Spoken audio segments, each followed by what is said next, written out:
اللهم صل وسلم وبارك عليه. Assalamualaikum warahmatullahi wabarakatuh. Waalaikumsalam warahmatullahi wabarakatuh. Bismillahirrahmanirrahim. Alhamdulillahi rabbil alamin. Wassalatu wassalamu ala ashrafil anbiya'i wal mursalin Sayyidina wa maulana Muhammadin wa ala alihi wa ashabihil mujahidin at-tahirin, amma ba'du. Saudara-saudara kaum muslimin rahimakumullah, agama mengajarkan bahwa di dalam melaksanakan segala macam pekerjaan hendaklah dilaksanakan dengan penuh hati-hati dan perhitungan. Dikatakan dalam pepatah, fit ta'annis salamah wa fil ajalatin nadamah. Di dalam keberhati-hatian itu ada keselamatan, dan di dalam sikap tergesa-gesa, di dalam sikap terburu-buru biasanya mengandung penyesalan. Tetapi ada 5 perkara yang malah memang harus dikerjakan secara buru-buru. Apa yang 5 perkara itu? Pertama, mengubur jenazah. Tidak baik kalau jenazah itu disemayamkan sampai 2-3 hari di rumah. Dan yang lebih baik mengubur jenazah itu adalah di tempat di mana dia meninggal. Contohnya adalah baginda Nabi. Beliau kelahiran Mekah. Beliau wafat di Madinah. Maka di Madinah itulah beliau dimakamkan, dan bukan di kota Mekah. Karena prinsipnya agama menginginkan kemudahan dan tidak menginginkan kesukaran. Hal kedua yang harus dikerjakan dengan segera ialah mengawinkan anak perempuan. Apabila kita mempunyai anak perempuan, sudah sampai usianya untuk memasuki ambang pintu pernikahan, dan dia sudah minta untuk dinikahkan, maka segeralah orang tua menikahkannya atau mengawinkannya.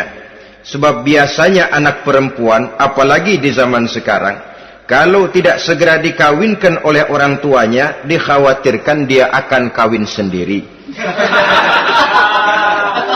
Dan itu tentu akhirnya akan merepotkan kedua orang tuanya.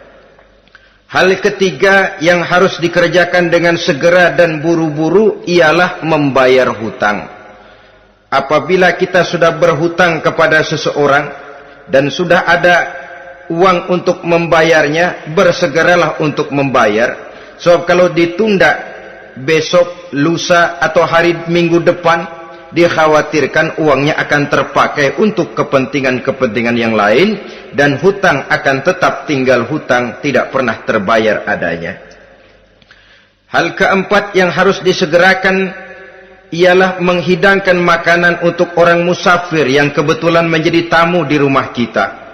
Dan hal yang kelima yang harus dilakukan dengan buru-buru, dengan segera, bertaubat apabila mengerjakan perbuatan dosa.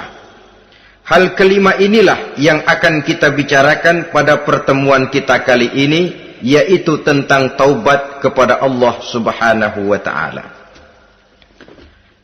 Taubat berasal dari kata-kata taba yatubu, yang isim masdarnya adalah taubatan. Artinya sama dengan roja'a yarji'u, ada ya'udu, pulang atau kembali. Bertobat maksudnya kembali dari yang dilarang oleh Allah. Kalau dalam perjalanan hidup ini kita suka menerjang larangan-larangan Allah, melaksanakan apa-apa yang dilarang olehnya, maka taubat artinya meninggalkan larangan-larangan itu dan kembali kepada apa yang diperintah oleh Allah Subhanahu wa ta'ala. Kenapa taubat ini harus disegerakan? Karena makhluk bernama manusia ini sulit melepaskan diri dari dosa dan salah. Nabi bersabda, kullu bani Adam khatta'un wa khairul khatta'ina tawwabun. Setiap anak Adam, yakni setiap manusia, pasti mempunyai dosa dan kesalahan. Dan sebaik-baik orang yang mempunyai dosa dan kesalahan ialah orang yang segera bertaubat. Dengan kata lain, orang yang baik sesungguhnya bukanlah orang yang tidak punya salah, karena tidak ada orangnya yang tidak punya salah. Tetapi orang yang baik adalah orang yang apabila melakukan kesalahan, dia segera sadar, dijadikannya kesalahan itu sebagai pelajaran untuk tidak diulanginya lagi pada masa-masa yang akan datang. Inilah yang digambarkan oleh Allah Subhanahu wa taala dalam surah Ali Imran ayat 135. Walladzina iza fa'alu fahishatan, dan orang-orang yang apabila mereka terjatuh ke dalam perbuatan dosa, au zalamu anfusahum, atau berbuat zalim kepada diri mereka sendiri, zakarullaha fastaghfaru lidzunubihim, mereka segera ingat kepada Allah dan memohon ampun terhadap dosa yang pernah mereka kerjakan. Saudara-saudara kaum muslimin rahimakumullah, sejak awalnya iblis memang sudah memproklamirkan diri di hadapan Allah Subhanahu wa taala. Apa kata iblis? Ya Rabbi wa izzatika la azalu aghwi bani adama ma damat arwahuhum fi ajsadihim. Ya Allah, demi kemuliaan-Mu saya bersumpah, kata iblis, saya akan selalu memperdayakan anak-anak Adam. Saya akan selalu menggoda manusia selama ruh mereka masih ada di dalam jasad mereka. Jadi selama ruh masih ada di dalam jasad, selama itulah iblis akan selalu berusaha menggelincirkan manusia untuk jatuh ke tempat-tempat salah dan ke tempat-tempat dosa. Tetapi kemudian Allah juga memberikan jaminan. Allah menjawab proklamasi iblis ini, wa izzati wa jalali ya mal'un la azalu aghfiru lahum mastaghfaru. Demi kehormatanku, demi kemuliaanku, hai mal'un, hai yang terkutuk, hai iblis, kalaupun engkau selalu memperdayakan manusia, kalaupun engkau selalu menipu dan menggoda mereka sepanjang ruh mereka masih ada di dalam jasad, aku akan senantiasa memberikan ampun kepada mereka sepanjang mereka memohonkan ampun kepadaku. Inilah jaminan dari Allah Subhanahu wa ta'ala. Saudara-saudara kaum muslimin rahimakumullah, oleh karenanya apabila kita berbicara tentang taubat, artinya kita berbicara tentang tingkah laku kita dalam kehidupan sehari-hari. Apa yang harus kita lakukan untuk sempurnanya satu taubat? Pertama, menyesal terhadap dosa yang pernah kita lakukan.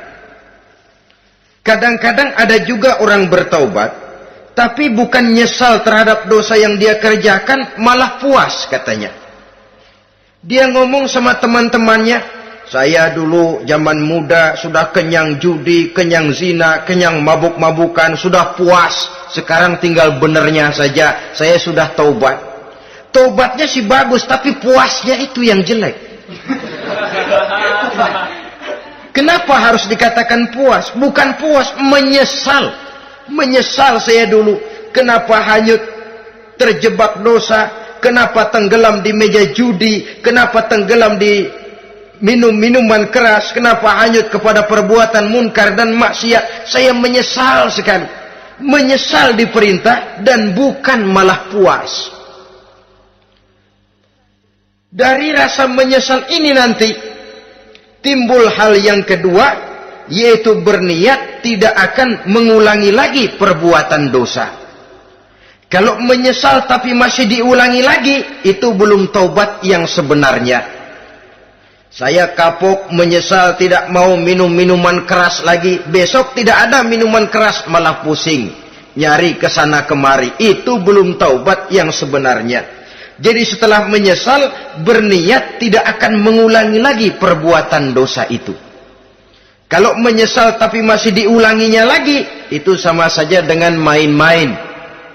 Saudara-saudara kaum muslimin rahimakumullah, barangkali itu yang orang namakan dengan taubat sambal namanya.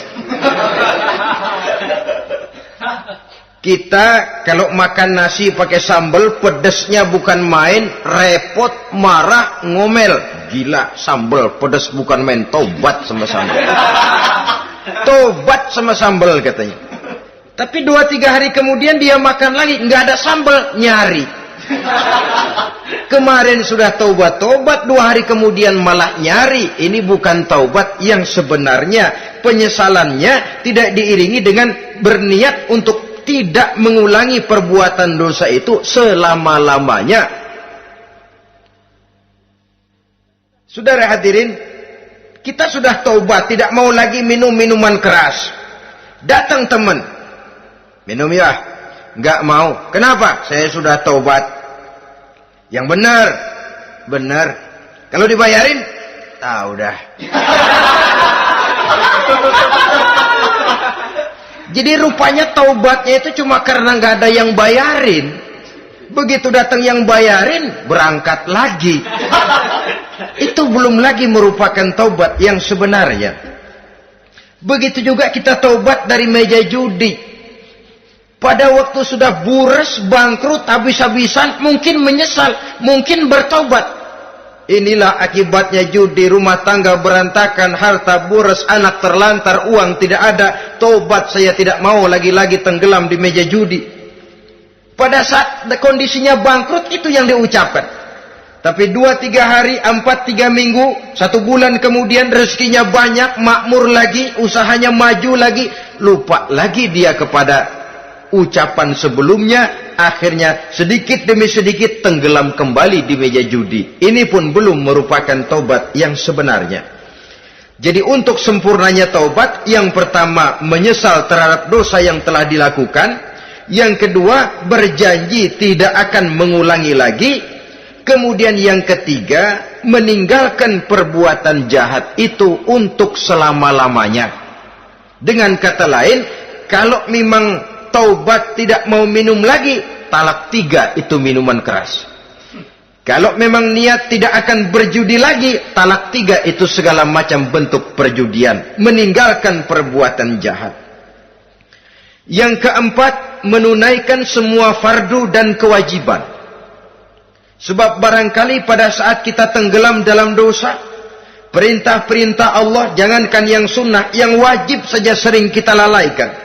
Maka apabila diri telah berniat melaksanakan taubat, maka tunaikan semua kewajiban yang disyariatkan oleh agama kepada kita.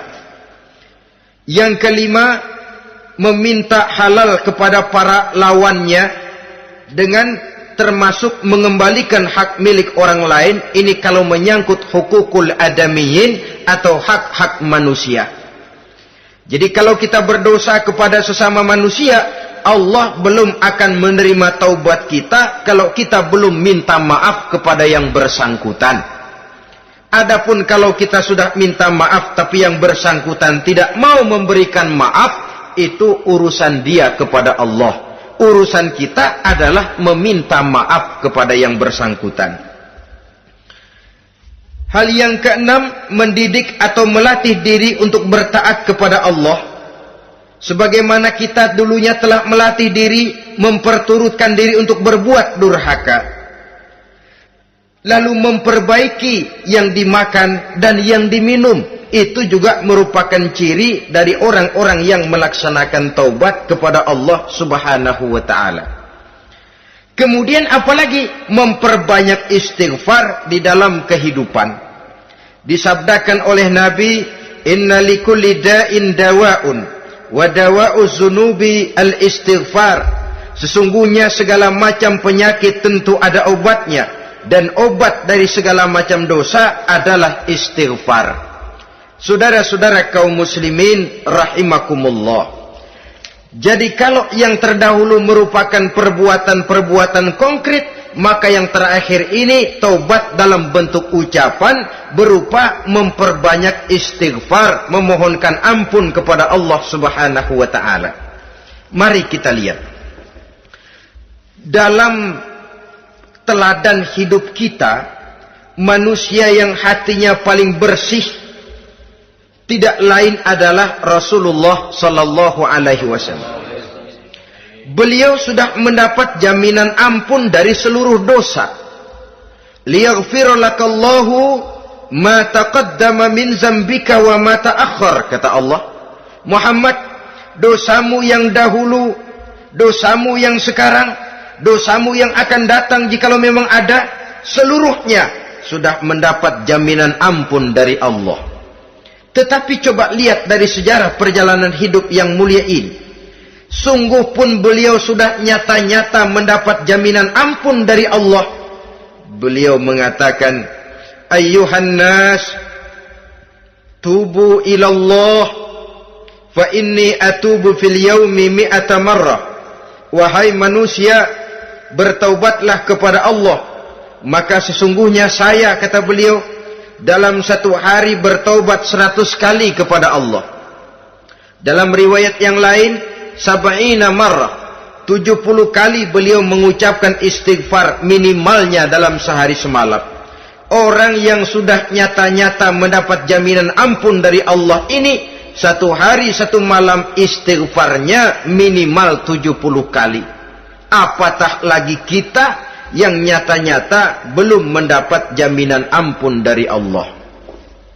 Di dalam satu hadis diriwayatkan bahwa iblis laknatullah alaih pernah berkata, ahlaktun nasa bizzunubi wal ma'asi.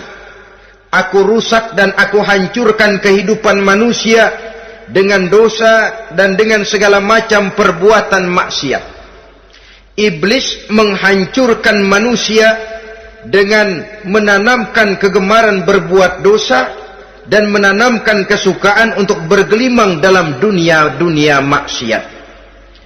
Tetapi kemudian iblis mengakui, wa ahlakuni bila ilaha illallah wal istighfar. Tetapi kemudian terbalik, manusia menghancurkan aku dengan kalimat la ilaha illallah dan dengan istighfar, yakni mengucapkan astaghfirullahal azim. Inilah senjata pemungkas menghadapi upaya iblis untuk menghancurkan manusia. Kalau iblis menghancurkan manusia dengan perbuatan dosa, dengan menenggelamkan manusia ke dalam perbuatan-perbuatan maksiat, hendaknya kita sadar. Pada saat kita terdorong untuk melakukan perbuatan dosa, kita lalu sadar, inilah perangkap iblis untuk membinasakan saya. Pada saat kita terjebak ke dalam perbuatan maksiat dan munkarat, ingatlah baik-baik, inilah perangkap iblis untuk merusak dan membinasakan saya. Maka hancurkan perangkap iblis, hancurkan tipu daya dan usaha iblis itu dengan apa? Dengan kalimat la ilaha illallah dan dengan memperbanyak istighfar. Falamma ra'aitu dzalik, ketika aku lihat hal itu, kata iblis, mereka hancurkan kita dengan dosa dan maksiat, dan kita hancurkan mereka dengan la ilaha illallah dan istighfar. Diamkah iblis? Puaskah iblis? Ternyata tidak. Apabila aku lihat usaha manusia itu, ahlaktuhum bil huda, ahlaktuhum bil hawa, wahum yahsabuna annahum muhtadun. Apabila mereka hancurkan aku dengan la ilaha illallah dan istighfar, maka aku kembali menghancurkan mereka dengan mempergunakan hawa nafsu, sehingga mereka menyangka bahwa mereka adalah orang-orang yang mendapat petunjuk. Ditanamkan dalam diri kita perasaan bahwa kitalah orang yang paling benar, itu pun tipu daya iblis.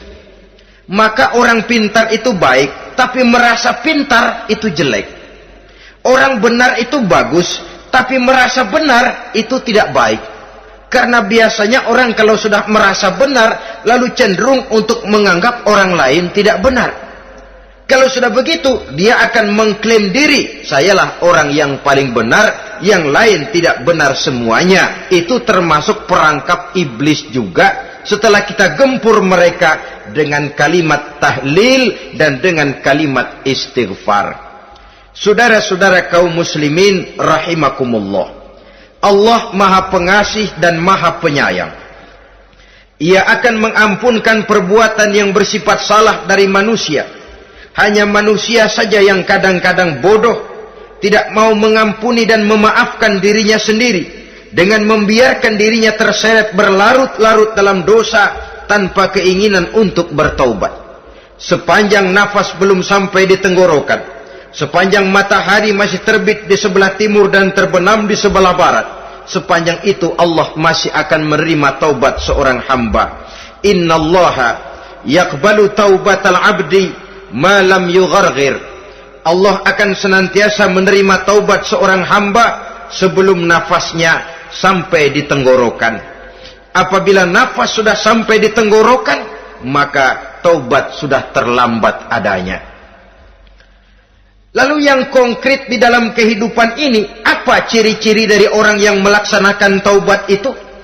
Seorang ahli hikmah berkata, pertama, orang yang taubat itu kelihatan bahwa dalam kehidupan ini dia mampu menjaga lidahnya dari ucapan yang berlebih-lebihan, dari ucapan yang tidak ada manfaatnya, dari ucapan yang mengandung dosa, namimah, mengadu domba, dan ucapan-ucapan yang merugikan orang lain.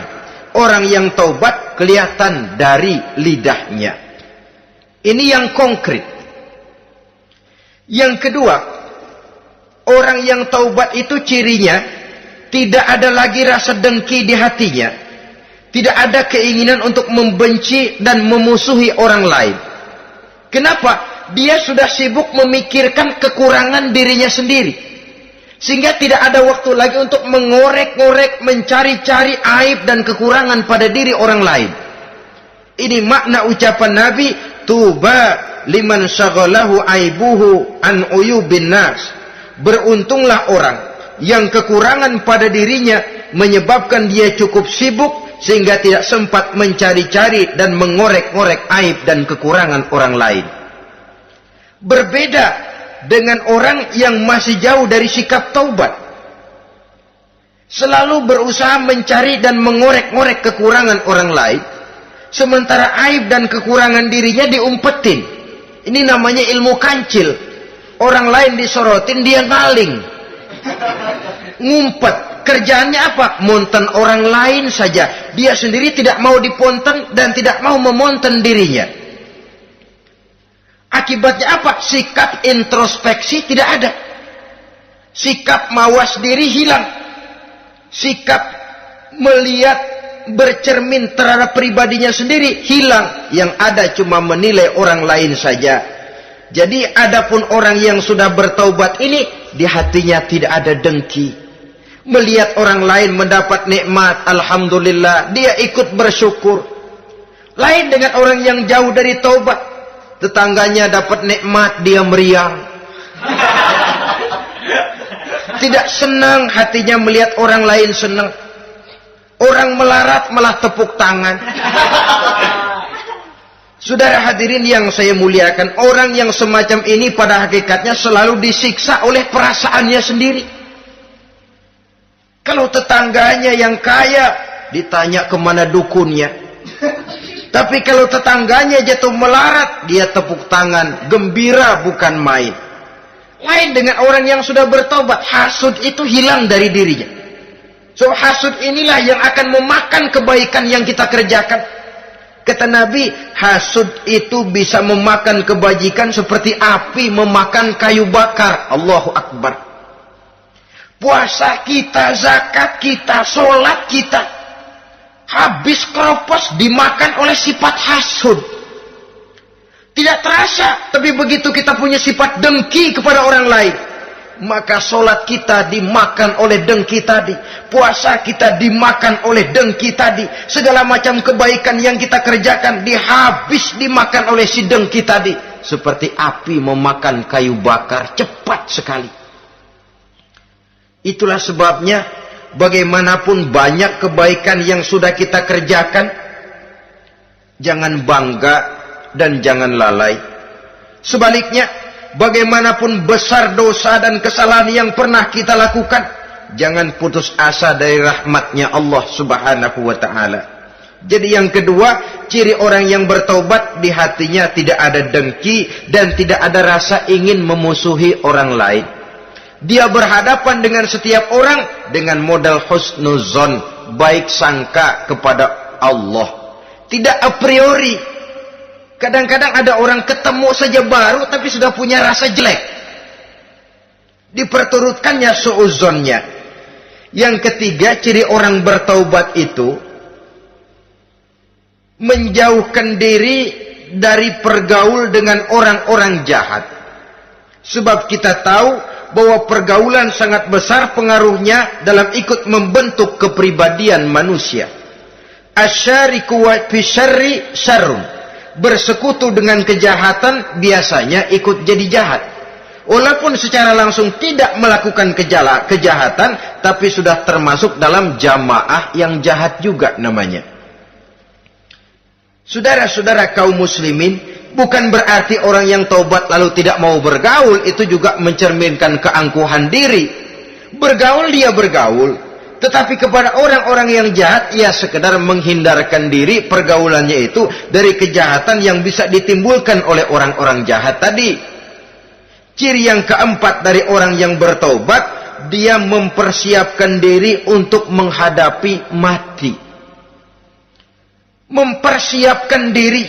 Sebagaimana kita tahu, kalau kita akan pergi ke luar kota, tentu kita membawa bekal. Makin jauh perjalanan, makin banyak bekal yang harus kita bawa. Hidup ini adalah perjalanan panjang yang kita juga memerlukan bekal dalam kehidupan. Orang yang bertobat, orang yang mempersiapkan diri untuk menghadapi maut dan menghadapi hari-hari sesudah maut itu datang. Menghadapi kehidupan di alam barzakh, menghadapi kehidupan di alam akhirat dan selanjutnya. Dia mempunyai persiapan sehingga kapan maut datang dia sudah punya persiapan lebih dahulu. Saudara, kalau kita siap dipukul orang, pada saat pukulan itu datang rasanya sakitnya agak lebih kurang daripada kita tidak pernah siap untuk dipukul. Walaupun bobot pukulannya sama, tapi kita akan lebih punya daya tahan kalau kita sudah siap. Oleh karena itu, orang yang bertobat, orang yang mempunyai persiapan untuk menghadapi mati. Tidak hanya untuk menghadapi mati, tapi juga menghadapi hidup di seberang kematian nanti. Maka karenanya dia sibuk dengan dunianya, tapi juga dia lebih sibuk dengan akhiratnya. Dia tenggelam dalam berbagai macam kesibukan dunia, lain saat dia memfanakan diri untuk membekali diri menghadapi kehidupan sesudah hidup yang sekarang ini. Ciri-ciri ini tentu akan kelihatan dari gerak hidup seseorang. Saudara-saudara kaum muslimin rahimakumullah.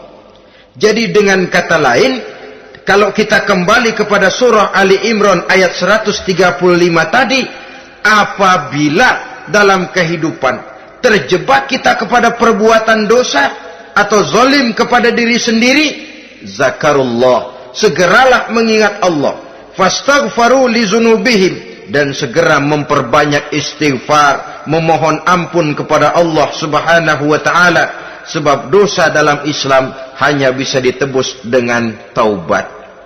Bukan dengan uang, bukan dengan beras, bukan juga dengan piagam. Dosa dalam Islam hanya bisa ditebus dengan melaksanakan taubat kepada Allah. Dan untuk bertaubat tidak usah ngulur waktu. Besok saja, bulan depan saja, tahun depan saja, nanti saja kalau sudah agak sedikit tua. Ibarat diri kita ini kaca, kata Imam Ghazali, maka dosa adalah debu. Apabila kaca kena debu, sedikit nempel debu lalu dilap, sedikit nempel debu terus dilap lagi, insya Allah kaca akan tetap bersih. Tapi kalau kita menunggu debu sampai banyak, apalagi sampai berurat, berkarat, nanti akan sulit membersihkannya. Demikian hati manusia itu. Kalau sudah dihinggapi oleh dosa, ditumpuknya lagi, berkarat dosa dalam hati, biasanya berat untuk melaksanakan taubat. Untuk lebih meningkatkan pengertian kita tentang ciri dari orang-orang yang bertaubat, mari kita ikuti sebuah dialog yang pernah terjadi antara Rasul dengan para sahabat. Satu hari ketika sedang berkumpul dengan para sahabat, baginda Rasul bertanya, "Atadruna manit taib?" Saudara-saudara, tahu enggak saudara-saudara, siapa sebenarnya orang-orang yang bertaubat itu? Macam-macamlah jawaban para sahabat, tapi yang jelas akhirnya mereka berkata, Allahu wa rasuluhu a'lam. Allah dan Rasulnya yang lebih tahu siapa sebenarnya orang yang bertaubat itu. Atas jawaban ini, baginda Rasul lalu menegaskan.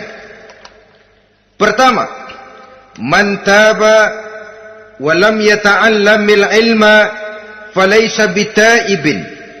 Siapa orang yang mengaku bertaubat kepada Allah, lalu dia tidak mau mencari ilmu, tidak mau belajar, falaysa bitaibin, maka dia belum termasuk orang yang bertaubat.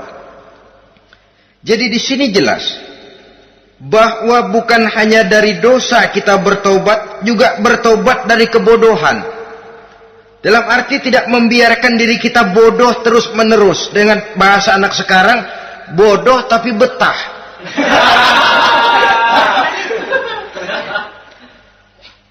Orang yang mengaku bertaubat tapi tidak menggali ilmu, tidak mau belajar, tidak mau mencari ilmu, tidak hadir di mana majelis taklim, belum dianggap taubat yang sebenarnya. Jadi grafik orang yang taubat itu kelihatan dari kesungguhannya mencari ilmu, menghadiri majelis taklim, menghadiri kuliah-kuliah, ceramah-ceramah dan diskusi-diskusi keagamaan. Rakus dia dengan ilmu pengetahuan agama. Sehingga dengan ilmunya, taubatnya semakin mantap. Ini ciri yang pertama. Lalu beliau bersabda lagi, وَمَنْ تَابَ وَلَمْ يَزْدَدْ فِي الْعِبَادَةِ فَلَيْسَ بِتَائِبٍ. Barang siapa yang mengaku bertaubat, tapi ibadahnya tidak tambah-tambah, maka dia belum termasuk orang yang taubat. Orang yang bertaubat ada grafik peningkatan ibadahnya. Jadi kalau mulutnya taubat, minta ampun, tapi ibadahnya gitu-gitu aja, belum merupakan taubat yang sebenarnya. Jadi pada saat dia melaksanakan taubat, memproklamirkan diri untuk kembali ke jalan Allah, nilai ibadahnya meningkat. Kalau sholatnya tadinya cuma sekedar yang wajib-wajib saja, setelah dia taubat, bertambah melaksanakan yang sunnah, rawatibnya, qobliyah, ba'diyahnya, atau kemudian nawafilnya berupa tahajud, hajat, duha, istikharah, dan solat-solat sunnah lainnya. Jadi kelihatan dari peningkatan ibadahnya. Ini ciri yang kedua. Yang ketiga kata Nabi lagi, وَمَنْ تَابَ وَلَمْ يَرْضَ الْخُصَمَاء فَلَيْسَ بِتَائِبٍ. Barang siapa yang mengaku bertaubat kepada Allah, tapi dia tidak bisa meridhoi musuh-musuhnya, maka belum lagi dia dianggap orang yang bertaubat. Meridhoi, memaafkan musuh. Saudara, memberi maaf itu lebih sulit daripada minta maaf. Tapi memberi maaf lebih mulia daripada minta maaf. Minta maaf gampang, memberi maaf yang sulit. Karena itu orang yang memberi maaf menunjukkan jiwa yang lebih luhur daripada orang yang minta maaf. Sebab apa? Posisi orang yang memberi maaf kan posisi orang yang menang. Biasanya dalam posisi menang orang gampang congkak dan sombong. Orang datang minta maaf kepada kita, lalu timbul keseganan. Iya, minta maaf sih gampang. Memberi maaf itu yang sulit, tapi itu yang sangat dianjurkan. Dan itu merupakan ciri dari orang-orang yang bertaubat. Lalu apalagi? وَمَنْ تَابَ walam yughayyir libasahu wa zinatahu falaysa bitaibin. Barang siapa yang mengaku bertobat tetapi pakaian dan perhiasannya tidak berubah, maka dia belum lagi dianggap bertobat. Orang bilang pakaian memang kulit, yang penting isi. Tetapi bagaimanapun kulit mencerminkan isi. Dari pakaian kita bisa mengkaji kepribadian seseorang. Saya berpendapat bahwa pakaian penting, kulit juga penting. Kulit penting, isi penting. Kulit tanpa isi tidak ada artinya. Isi tanpa kulit juga meragukan orang. Wah, yang penting kan isinya, kulitnya gimana saja. Saya mau tanya, saudara dapat duren di jalanan, isi aja nggak ada kulitnya. Kira-kira dimakan nggak duren itu? Paling kurang akan menimbulkan keraguan. Jangan-jangan sudah dicampur racun ini. Jadi dengan demikian orang yang bertaubat ini kelihatan dari cara berpakaian, cara berhias diri, tidak over. Dia kembali kepada fungsi berpakaian. Dalam Islam kan sesungguhnya fungsi pakaian itu yang paling utama. Pertama, nutup aurat. Itu ukurannya. Yang kedua, pantas. Yang ketiga, baru soal mode. Di zaman kita sekarang terbalik. Mode nomor 1. Pantas belakangan, nutup aurat apa tidak nomor 16.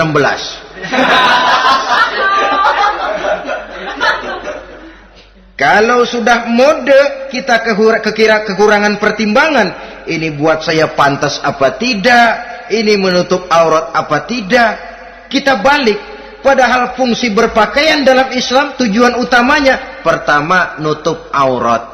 Biar modenya mutaakhir ciptaan Pierre Cardin sekalipun, kalau memang tidak nutup aurat, ya hukumnya masih belum berpakaian.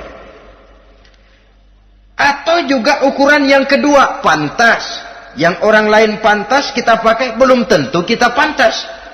Kita kadang-kadang kehilangan pertimbangan. Lihat iklan bintang film memakai pakaian yang begini bagus, lalu kita pakai saja. Ya tentu namanya bintang film. Kadang-kadang pakaian untuk show dipakai buat kondangan. Akhirnya habis sekampung orang nonton dia. Ya nggak pantas toh, nggak wajar.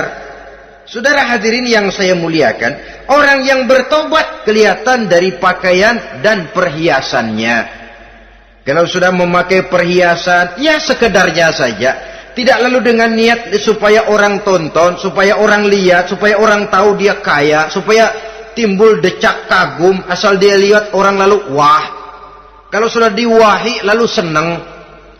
Saudara hadirin yang saya muliakan, kemudian kata Nabi lagi, wa man taba wa lam yubaddil ashabahu falaysa bitaibin. Siapa yang mengaku bertaubat tapi pergaulannya dari itu ke itu saja, seperti itu juga, tidak mengalami perubahan, maka dia belum lagi dianggap bertaubat. Kalau taubat kita dari judi, jangan bergaul lagi dengan penjudi. Dalam arti, jangan berkumpul di majelis judi. Ah, saya sih udah taubat nggak main judi, tapi ngumpulnya di situ terus. Ya bagaimana? Pada akhirnya toh akan terseret juga. Saudara hadirin yang saya muliakan, jadi dengan demikian lingkungan juga sangat besar pengaruhnya dalam kriteria orang yang bertaubat. Selanjutnya Nabi bersabda, "Wa man taba wa lam yughayyir khuluquhu falaysa bitaibin." Siapa yang mengaku bertaubat tapi akhlaknya, budi pekertinya tidak mengalami perubahan, maka orang itu pun belum dianggap bertaubat. Ini juga konkret. Orang yang bertaubat kelihatan dari akhlaknya. Kalau kemarin sama orang tua songong, kurang ajar, nyelongcong, maka setelah taubat dia berakhlak kepada orang tua. Kalau kemarin kepada anak muda menindas, tidak senang kepada anak muda yang maju, setelah dia taubat, dia bisa menyayangi kepada anak-anak muda. Akhlak ini lain dengan adat, istiadat. Adat biasanya hanya memandang yang lahir, sedangkan akhlak zahir batin dipandang. Contoh, seorang anak muda kalau lewat di depan orang tua membungkukkan badan, menurut adat dia sudah sopan. Tapi menurut akhlak belum tentu berakhlak. Tergantung kepada niatnya apa membungkukin badan. Permisi apa ngina? Kan mungkin saja orang membungkukkan badan lewat di depan aki-aki karena menghina, sebab aki-aki itu badannya udah bungkuk. Jadi gerakan zohir yang baik, yang diiringi dengan niat yang baik, itulah cerminan daripada akhlak. Kalau adat terlepas dari soal niat. Asal zohirnya sudah oke, menurut adat, oke dia beradat. Niatnya apa? Adat tidak pernah menilai. Maka orang yang bertaubat pun kelihatan dari akhlaknya. Dan akhlak itu adalah keseluruhan tingkah hidup manusia. Cara berjalan ada akhlak, cara makan ada akhlak, cara duduk ada akhlak, cara tidur ada akhlak. Sehingga pantas ketika Siti Aisyah ditanya, Aisyah, Rasulullah itu akhlaknya apa sih? Beliau menjawab, karena Rasulullah khuluquhul Quran. Rasulullah itu akhlaknya Quran. Sehingga di kalangan ilmuwan lalu ada ungkapan bahwa Nabi Muhammad adalah Quran berjalan. Maksudnya seluruh konsepsi Quran sudah diterjemahkan dalam kehidupan Nabi. Maka tidak heran kalau Islam mengatur kehidupan manusia sejak yang sekecil-kecilnya sampai yang sebesar-besarnya. Cara berpakaian ada akhlaknya, kan begitu toh dalam Islam. Saudara diri di depan kaca, ngaca, ada akhlaknya, ada bacaannya. Allahumma kama hassanta khalqi fahassin khuluqi.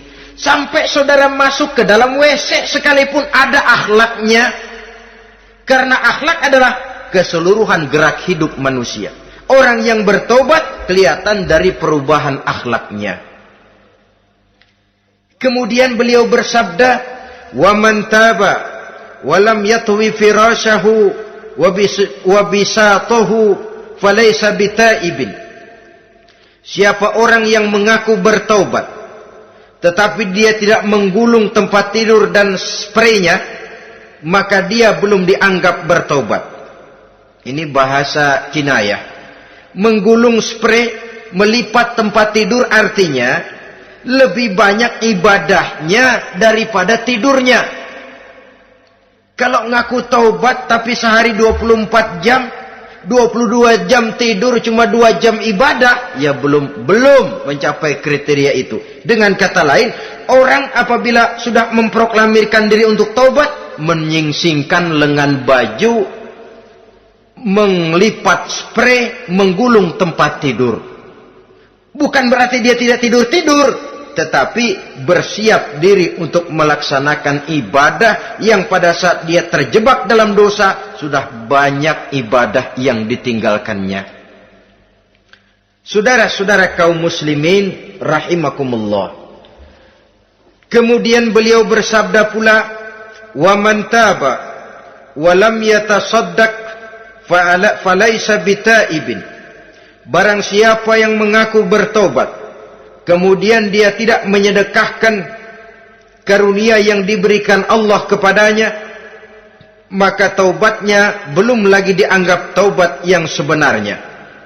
Faman istabana minal abdi hazihi al-khisal fahuwa taibun haqqa. Apabila nyata tanda-tanda ini pada diri seorang hamba, maka barulah taubatnya dinamakan taubat yang sebenarnya. Jadi untuk taubat itu ada 2 jalan yang bisa kita tempuh. Pertama, taubat dengan lisan, taubat dengan ucapan. Dalam artian apa? Memperbanyak istighfar. Istighfar yang mana? Yang mana yang mungkin saja. Kalau waktunya sempit, ya istighfar yang pendek-pendek. Astaghfirullah, astaghfirullah, astaghfirullah. Mau yang lebih panjang, astaghfirullahalazim allazi la ilaha illa huwal hayyul qayyum wa atubu ilaih min jami'il ma'asi waz zunub la haula wala quwwata illa billahil aliyyil azim. Ada waktu yang lebih panjang lagi membaca sayyidul istighfar. Tiap kali berbuat jahat, tiap kali diiringi dengan istighfar. Nah, ini yang bisa runtuh dengan istighfar ini dosa apa? Dosa yang ringan. dosa yang biasanya dilakukan oleh panca indera kita. Mata, ini dosa mata, insya Allah bisa runtuh dengan istighfar. Ngelihat yang haram, cepat nunduk, astagfirullah. Habis nunduk, jangan ngeliatin lagi. Kadang-kadang ngelihat nunduk, istighfar, melotot lagi, istighfar lagi.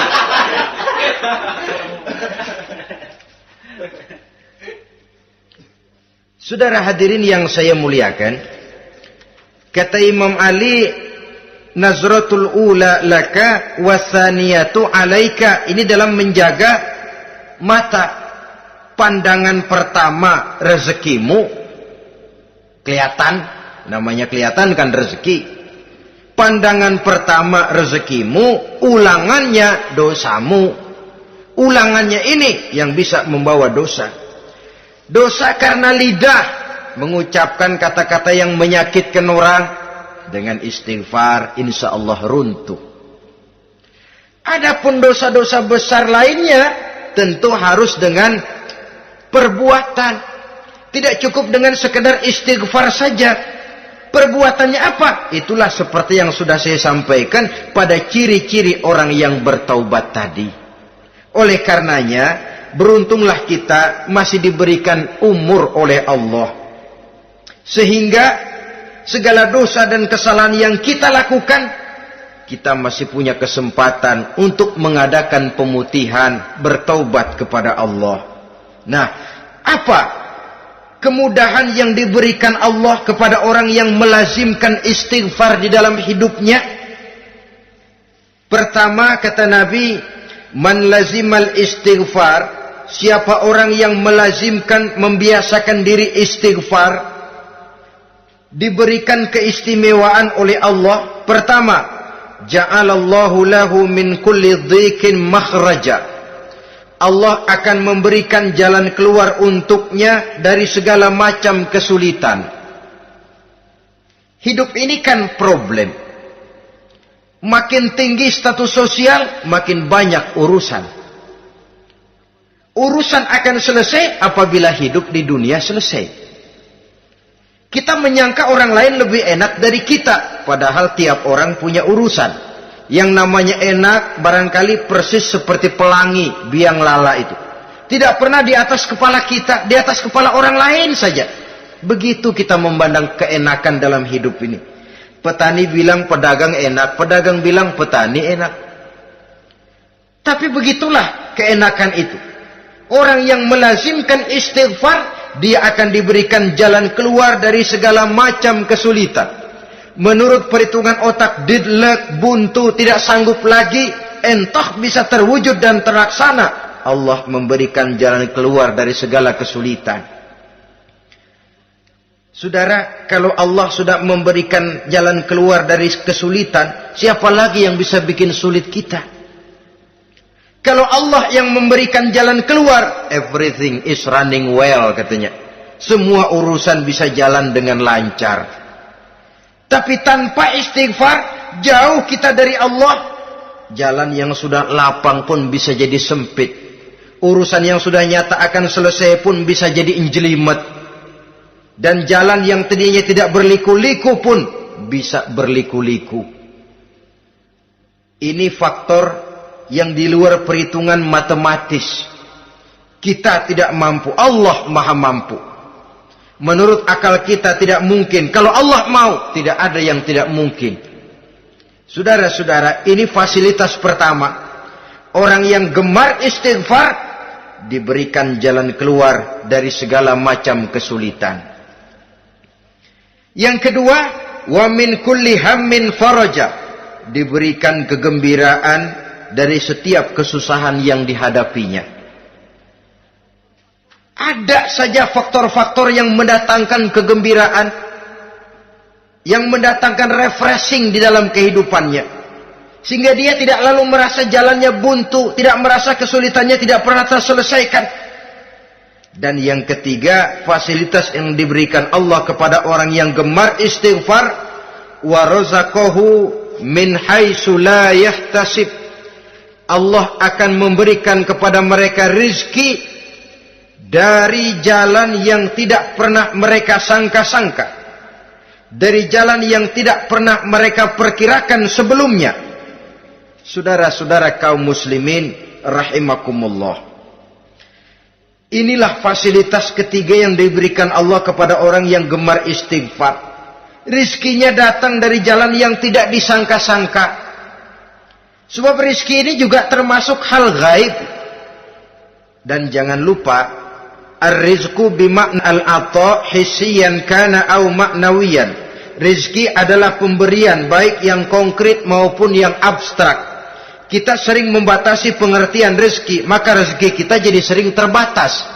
Menurut kita kan yang namanya rezeki cuman duit saja. Kalau bukan duit, bukan rezeki. Padahal semua karunia Allah itu rezeki. Umur, rezeki. Istri, rezeki. Anak, rezeki. Pangkat dan jabatan, rezeki. Termasuk duit juga rezeki. Tapi dalam kebiasaan kita, rezeki cuma duit. Begitu duit seret, kita anggap rezeki macet.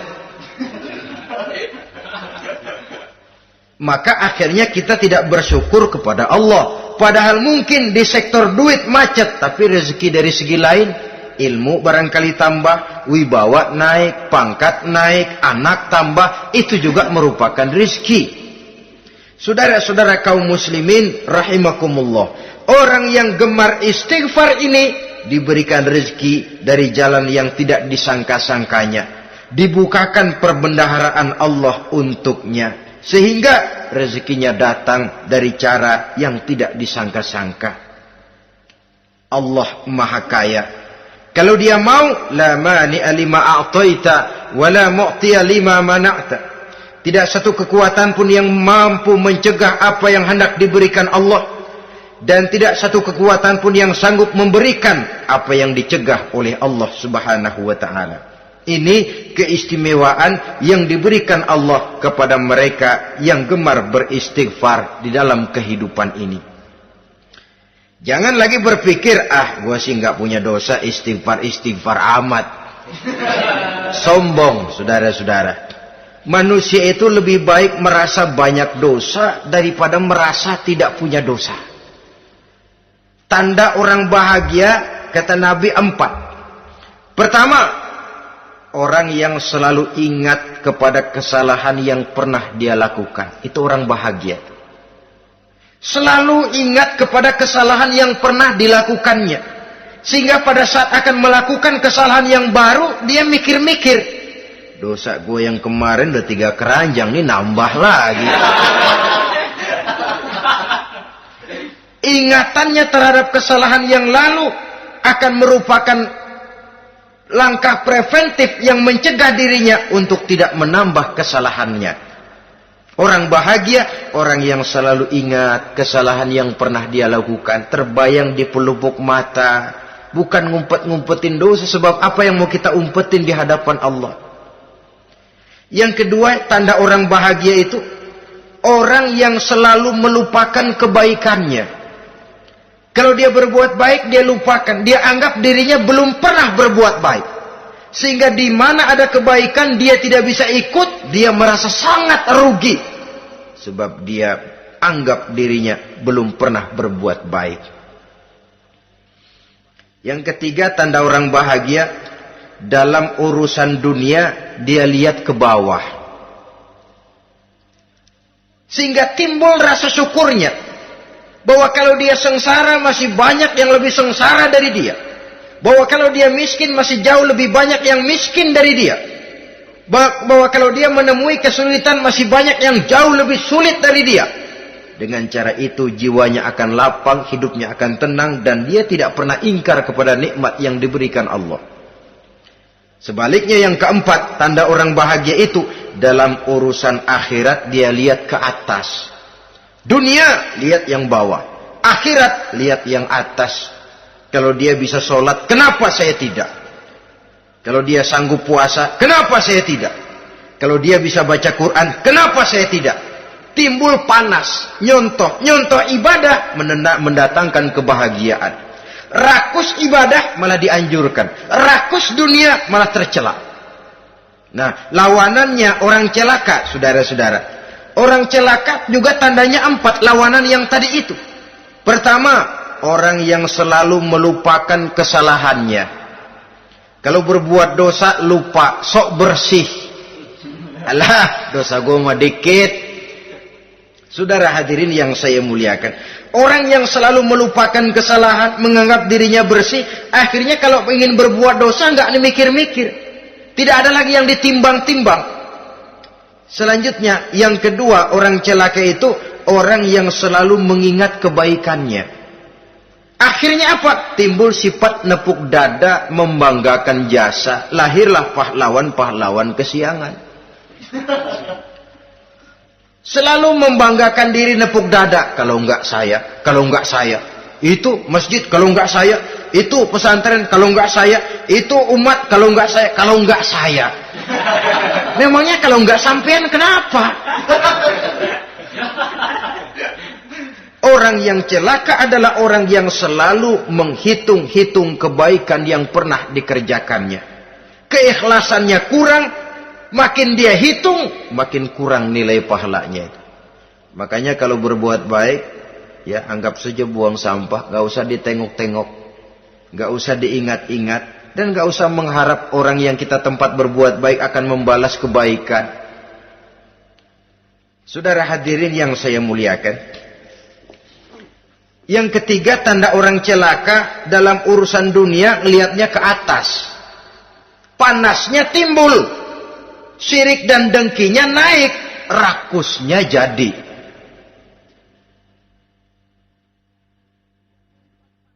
Timbul sifat panasnya itu, tidak mau ngerti. Kalau tetangga saya bisa beli kulkas, kenapa saya tidak? Kalau tetangga saya bisa beli motor, kenapa saya tidak? Kalau tetangga saya bisa beli mobil, kenapa saya tidak? Gaji nggak cukup, tuyul piara.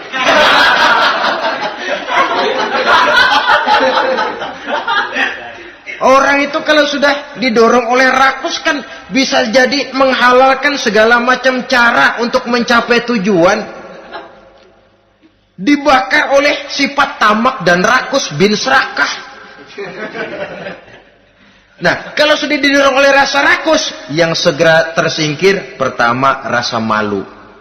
Orang kalau sudah rakus nggak ada malunya, rasa malunya hilang. Padahal syarat jadi orang itu kan kalau punya rasa malu. Nggak punya rasa malu, kurang syarat jadi orang. Akan bagaimana jadinya masyarakat, bahkan bangsa dan negara, kalau rakyatnya sudah tidak punya rasa malu. Yang kedua, rasa takut hilang, terutama takut kepada Allah. Sirna sama sekali. Sudah tujuan menghalalkan cara. Yang keempat, tanda orang celaka dalam urusan akhirat, lihatnya malah ke bawah. Kenapa kamu enggak sholat? Itu bapak anu yang tuaan, enggak, saya enggak lagi. Kenapa ngelihatnya mesti kepada yang begitu? Sehingga lalu tidak ada gairah untuk mencontoh. Saudara-saudara kaum muslimin rahimakumullah, walaupun serba singkat oleh karena terbatasnya ruang pembicaraan ini, mudah-mudahan bisa memberikan gambaran sepintas tentang ciri-ciri orang yang bertaubat. Dengan harapan, marilah kita menjadi orang yang bertaubat sebenarnya dengan ciri menyesal terhadap dosa yang pernah kita lakukan, meninggalkan perbuatan jahat, dan berjanji tidak akan mengulangi lagi perbuatan jahat itu. Kalau dia menyangkut hak-hak manusia, maka hak itu harus kita kembalikan, dan kepada yang bersangkutan kita harus meminta maaf. Apabila ditambah dengan kegiatan lisan, memperbanyak istighfar dalam kesempatan yang mungkin di sepanjang perjalanan hidup ini. Ini sajalah yang kita bicarakan pada pertemuan kali ini. Terima kasih atas segala perhatian. Mohon maaf atas segala kekurangan. Usikum wa nafsi bitaqwallah. Wassalamualaikum warahmatullahi wabarakatuh. Waalaikumsalam warahmatullahi